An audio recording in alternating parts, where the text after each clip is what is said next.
Hello दोस्तों, welcome to only success YouTube channel. तो आज हम डिस्कस करेंगे daily current affairs for 8 July 2021। देखिए, ये जो करंट अफेयर्स हैं ये मेनली आपके किस लिए डिस्कस किए जाएंगे for SSC and banking and CAPF, NDA and state exams. तो सभी एग्जाम्स के लिए ये जो इंपॉर्टेंट क्वेश्चंस मैं करवाने वाला हूँ ये बहुत ज़्यादा इंपॉर्टेंट है। तो चलिए बढ़ते हैं वीडियो की ओर।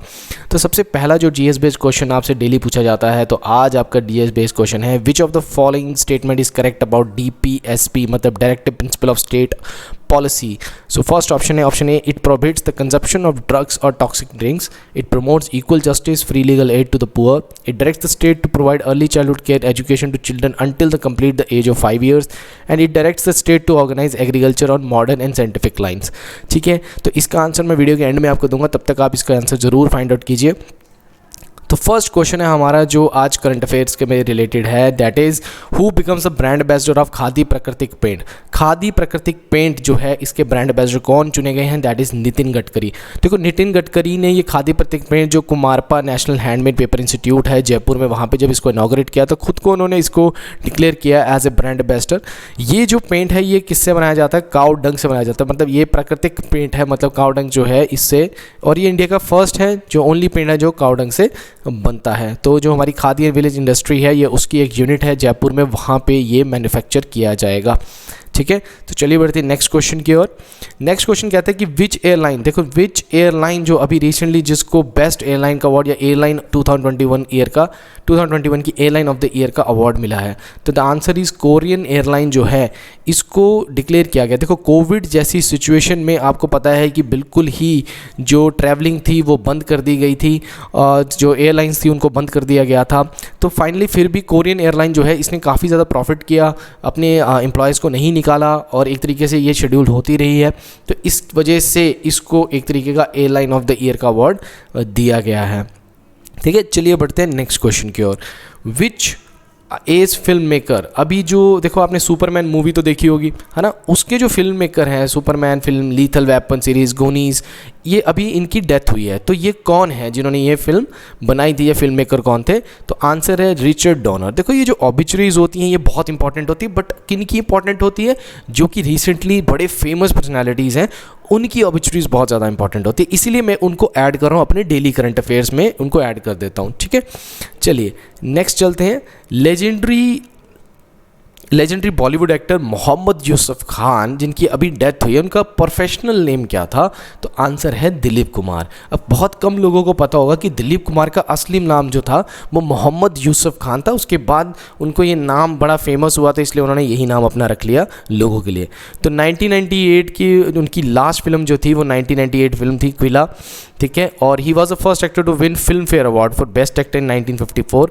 शाहरुख खान, अगर मैं अगर सही बोलूँ तो शाहरुख खान और दिलीप कुमार इन दोनों के रिकॉर्ड हैं, मतलब में सेम इन्होंने फिल्म फेयर अवार्ड जीते हुए हैं। ठीक है, और इनको दादा साहब फाल्के अवार्ड जो कि हिंदी सिनेमा का, बॉलीवुड का सबसे बड़ा अवार्ड है, वो भी इनको कब मिला था, 1994 में मिला था, और पद्म विभूषण 2015 में मिला था जो कि इंडिया के हाईएस्ट सिविलियन अवार्ड्स में एक है। ठीक है, आपने मुझे बताना है कि रिसेंटली दादा साहब फाल्के अवार्ड किसको मिला है, ये आपने आंसर में मुझे बताना है। ठीक है, तो चलिए बढ़ते हैं नेक्स्ट क्वेश्चन की ओर। रिसेंटली इथोपिया का नाम आपने सुना होगा, ये एक अफ्रीकन कंट्री है। तो Ethiopia has started the second phase of filling a grand Ethiopian renaissance dam. ठीक है, it reservoir on the Blue Nile. तो ब्लू नील रिवर जो है ये एक नाइल रिवर की एक ट्रिब्यूटरी, मतलब सहायक नदी है। तो इससे क्या हो रहा है, जो इजिप्ट और सूडान है उनमें एक टेंशन क्रिएट हो रही है, और यूएन की जो सिक्योरिटी काउंसिल की जो मीटिंग होगी वहाँ पे ये इशू ज़रूर उठेगा। तो क्वेश्चन ये कहता है कि रिवर नाइल एक्चुअल में ओरिजिनेट किस लेक से होती है, ये क्वेश्चन बहुत बारी एग्जाम में है। तो आंसर है लेक विक्टोरिया। ये one of the biggest lakes, fresh water lakes में से एक है, वहाँ ये सोर्स है किसका, नील रिवर का। देखिए नील रिवर यहाँ पे आप देखिए, ये सूडान है, ये इजिप्ट है, रिवर यहाँ से निकलती है। अगर मैं इस तरीके से अफ्रीका बनाता हूँ तो यहाँ पे कहीं पे लेक विक्टोरिया है, तंजानिया के पास ये लेक विक्टोरिया, और यहाँ से इस तरीके से ये ट्रैवल करती हुई मेडिटेरियन सी, ये लिखा हुआ है मैंने, मेडिटेरियन सी में जाके ये क्या बनती है, अपना डेल्टा बनाती है। और ये डेल्टा कहाँ बनाती है, किस कंट्री पे, इजिप्ट पे बनाती है। देखिए ये मैप बनाया मैंने, तो ये डैम यहाँ बना हुआ है इथोपिया में। तो अगर यहाँ पे डैम बनाया जाएगा तो इनकी वाटर कंट्रोलिंग में फैक्टर पड़ेगा। तो ग्रैंड इथोपियन रिनेंस डैम किस कंट्री ने बनाया, इथोपिया ने। On which river, Blue Nile, and Blue Nile is the tributary of Nile river. तो Nile river is in Africa and it is originate in Burundi south of equator and flows northward. It is the only river which flows south to north. South to north दुनिया की सबसे लंबी reverse में से भी एक है। अगर मैं लार्जेस्ट रिवर की बात करूंगा तो अमेजॉन है, जो कि ब्राज़ील वाले सेक्शन साउथ अमेरिका में। लार्जेस्ट मतलब अमाउंट ऑफ वाटर, लंबी मतलब लेंथ के हिसाब से सबसे लॉन्गेस्ट कौन सी रिवर लाइन है, और ये साउथ टू नॉर्थ चलती है। ठीक है, चलिए बढ़ते हैं नेक्स्ट क्वेश्चन की ओर। रिसेंटली मेलेनिस्टिक लेपर्ड, जिसको कॉमनली हम ब्लैक पैंथर कहते हैं, ये क्वेश्चन आपका पेपर में आ चुका है। जो ब्लैक पैंथर है उसका एक्चुअल नेम क्या है, तो has be record is Navegaon Nagzira tiger reserve. तो नवेगांव टाइगर रिजर्व में ये एक तरीके से ब्लैक पैंथर देखा गया है, स्पॉट किया गया है, जो कि बड़ा रेयर है। तो ये कहाँ पे है, महाराष्ट्र में है। तो ठीक है, मेनली आपको कहाँ मिलेंगे ब्लैक पैंथर, सदर्न चाइना में, बर्मा में, नेपाल, सदर्न इंडिया, इंडोनेशिया में, यहाँ पे मिलेंगे आपको। और इंडिया में ये मिलेंगे कर्नाटका, तमिलनाडु, केरला, महाराष्ट्र जैसी स्टेट्स में आपको ये मिल जाते हैं। अब इसके महाराष्ट्र में देखा जाता है कि अदर प्रोटेक्टेड एरियाज कौन से, जैसे सह्याद्री टाइगर रिजर्व है, मेलघाट टाइगर रिजर्व है, ग्रेट इंडियन बस्टर सेंचुरी, ये बहुत इंपॉर्टेंट है, Sanjay Gandhi national park important है, पेंच नेशनल पार्क, करनाला बर्ड सेंचुरी, ये आपने याद रखनी है। इसलिए मैं आपको दे देता हूँ डेली करंट अफेयर्स में कि आप इसको अच्छे से पढ़ लें। ठीक है, चलिए बढ़ते हैं नेक्स्ट क्वेश्चन की ओर। After the case of delta, देखो ये सीरियस एक तरीके का थ्रेट है हमारे लिए। देखिए हम सुधर नहीं रहे हैं, हम बार बार बाहर निकल रहे हैं। अभी थोड़ा सा रिलीज़ किया हुआ, लोग टूरिस्ट प्लेस पे जा रहे हैं। It is not good. ठीक है, आप घर पे बैठिए, जब तक कोरोना नहीं है आप फालतू में बाहर जाएंगे, आप कोरोना ही फैलाएंगे। तो डेल्टा वेरिएंट जो इंडिया में अभी हुआ था कोविड-19 का, कहा जा रहा था वो बहुत ज़्यादा डेंजरस है, उसके केसेस भी इंडिया में आ रहे हैं और हमारी वैक्सीन भी उसको रोकने में इतनी कारगर नहीं है। अब एक नया वेरिएंट निकला है, लाम्बडा वेरिएंट। लाम्बडा वेरिएंट कहाँ पे, ये पेरू कंट्री जो है, पेरू में ये बहुत ज़्यादा, अभी इंडिया में ये नहीं आया है बट पेरू कंट्री में ये बहुत ज़्यादा आगे बढ़ रहा है। तो आपने ध्यान रखना है कि पेरू कंट्री में ये, तो ये आप साउथ अमेरिका देख रहे हैं, ये चिली है, बोलीविया, ब्राज़ील, इक्वाडोर, कोलंबिया, और उसके साथ ये आपको क्या लग रही है, पेरू कंट्री लग रही है।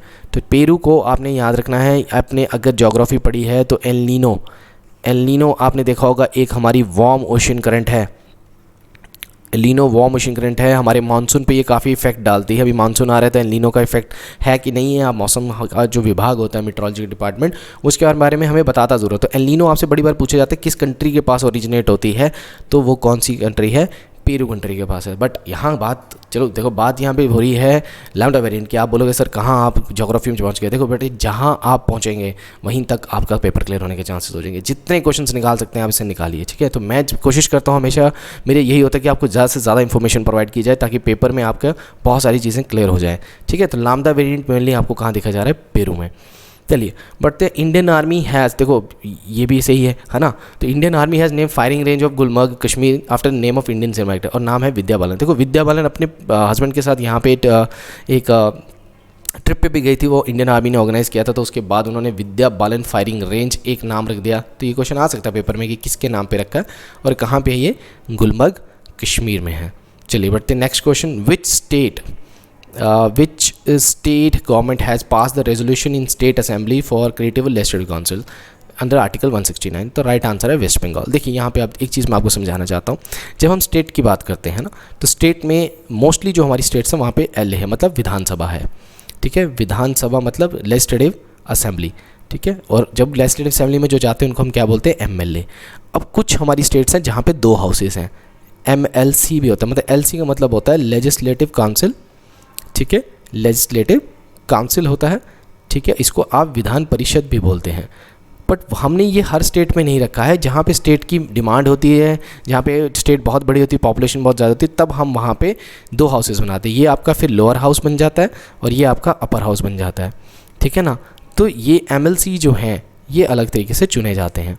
ठीक है, तो हमारी कंट्री में अगर आपने किसी स्टेट ने एमएलसी की डिमांड रखनी तो वो आर्टिकल 169 के अंडर डिमांड रखते हैं। बट याद रखना, आर्टिकल 169 के अंडर किसी को लेजिस्लेटिव काउंसिल बनाना है या उसको हटाना है, किसी स्टेट में लेजिस्लेटिव काउंसिल है और उसको अगर हटाना है, जैसे अभी रिसेंटली JNK में लेजिस्लेटिव काउंसिल थी, जैसे उसको यूटी बनाया गया तो उसको हटाएगा। तो कौन सी आर्टिकल के अंडर उसको हटाया गया, 169। तो ये सारी पावर जो है किसी स्टेट की लेजिस्लेटिव काउंसिल बनाना और हटाना, याद रखना ये सारा काम पार्लियामेंट का है, ठीक है। ये सारा काम किसका है? पार्लियामेंट का। तो पार्लियामेंट ही आर्टिकल 169 के अंडर क्या बनाती है? लेजिस्लेटिव काउंसिल बनाती है किसी स्टेट की। बट स्टेट एक रेजोल्यूशन भी पास करती है, फिर वो सेंटर के पास जाता है, तो सेंटर उसके साथ कुछ भी कर सकता है, रिजेक्ट भी कर सकता है, रोक भी सकता है, बट जब स्टेट ही डिमांड करते तो ये प्रूफ हो जाता है। तो आपने 2 चीज़ें याद रखनी है। अच्छा, जहाँ पे 2 हाउसेज होते हैं उसको क्या बोलते हैं? बाइकैमरलिज्म, है ना। तो बाइकैमरलिज्म हमारी स्टेट्स, कितनी स्टेट्स हैं जहाँ पे बाइकैमरलिज्म है? देखिए 6 स्टेट्स के मैंने आपके नाम लिखे, यूपी, बिहार, आंध्र प्रदेश, महाराष्ट्र, तेलंगाना और कर्नाटका। इससे बाद पहले JNK भी था, ठीक है, पर JNK जो है वो अब यूटी बन चुका है, तो उसकी लेजिस्लेटिव काउंसिल को भी क्या कर दिया गया? कैंसिल कर दिया गया। अब यहाँ आपने एक चीज़ देखनी है कि वेस्ट बंगाल में पहले भी थी। 1937 में वेस्ट बंगाल पहली स्टेट थी जहाँ पे लेजिस्लेटिव काउंसिल भी आई थी, ठीक है। बट उसके बाद 1969 में इन्होंने अपनी लेजिस्लेटिव काउंसिल को कैंसिल कर दिया। I am not sure about कि कब किया था, बट इनके कर दिया गया था उस टाइम पे। गवर्नमेंट ने लेजिस्लेटिव काउंसिल को आर्टिकल 169 के अंडर क्या कर दिया था? अबॉलिश कर दिया था।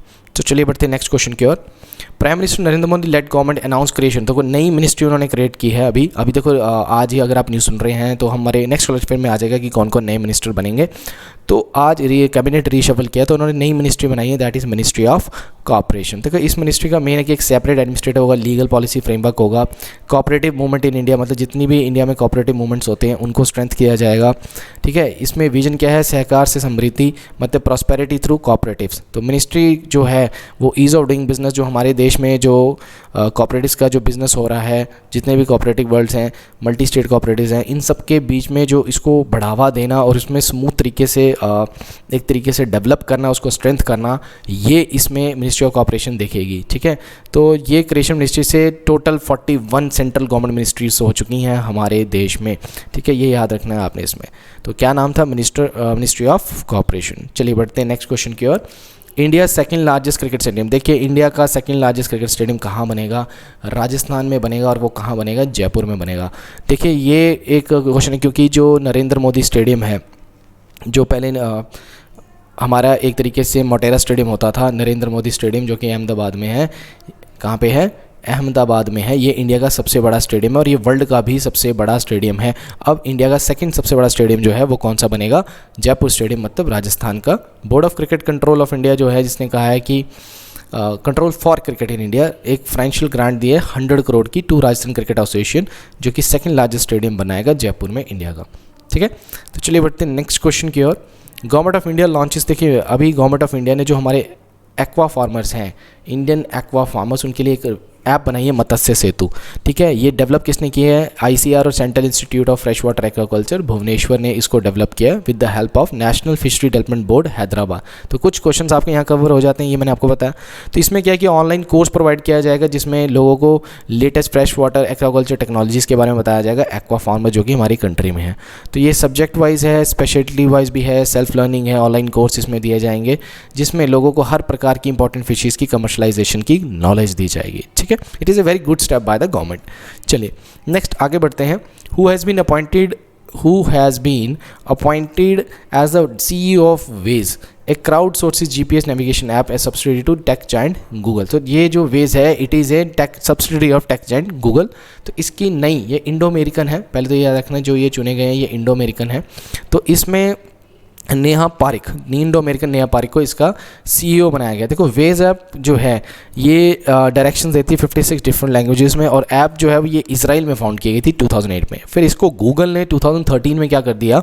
खरीद लिया इन 1.1 बिलियन 110 करोड़, मतलब 1.1 बिलियन करोड़ में इसको खरीद लिया।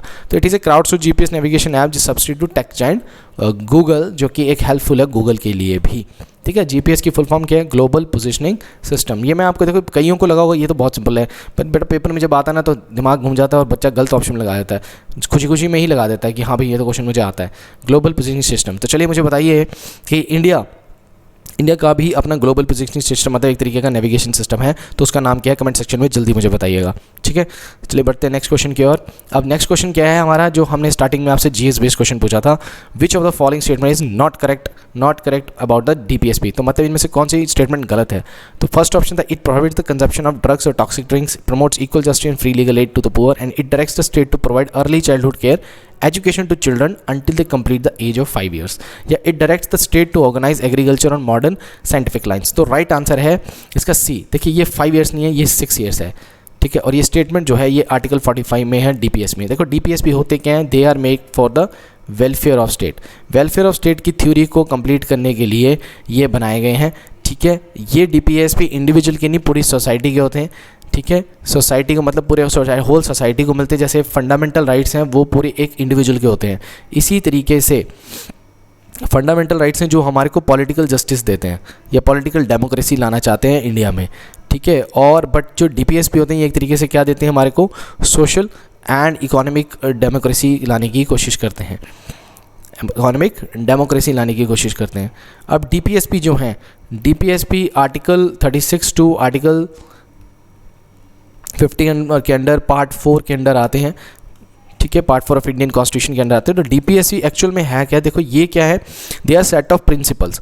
सेट ऑफ प्रिंसिपल्स, अगर कोई गवर्नमेंट, जैसे सपोज करो कोई स्टेट गवर्नमेंट है, अगर उसको लॉ बनाना है तो उनको ये DPSP जो है इनको मद्देनज़र रखते हुए क्या करना पड़ेगा, लॉ बनाना पड़ेगा। बट आर्टिकल 37 कहता है कि ये नॉन जस्टिसेबल है। नॉन जस्टिसेबल का मतलब होता है कि आप अगर ये आपको सरकार नहीं देती है तो आप कोर्ट में घसीट नहीं सकते सरकार को, ठीक है। आपके अगर राइट्स हर्ट हुए हैं तो आप एक पर्टिकुलर लिटिगेशन डाल के, PL डाल के, फिर उसके बाद प्रोसेस होगा। बट फंडामेंटल राइट्स क्या है, fundamental rights are justiciable. Justiciable मतलब कोर्ट डायरेक्टली आपके पास, डायरेक्ट कोर्ट के पास आप क्या सकते हैं, आपको कोई पटिशन वगैरह नॉर्मल लॉ प्रोसेस लगाने की जरूरत नहीं है, आप डायरेक्टली कोर्ट के पास जाएंगे कि इस तरीके की हरकत हुई, फिर देन कोर्ट डिसाइड करेगा कि वो सही है कि गलत है, ठीक है। तो DPSP का हम अलग से एक चैप्टर में जब पॉलिटी सेक्शन को करेंगे तो उसमें हम DPSP को डिटेल में, उसके हर एक आर्टिकल को डिटेल में पढ़ेंगे। तो राइट आंसर इज C। तो thank you very much. Next video में हम जल्द से मिलेंगे हमारे डेली करंट अफेयर्स के साथ। तो तब तक के लिए thank you very much, all the best.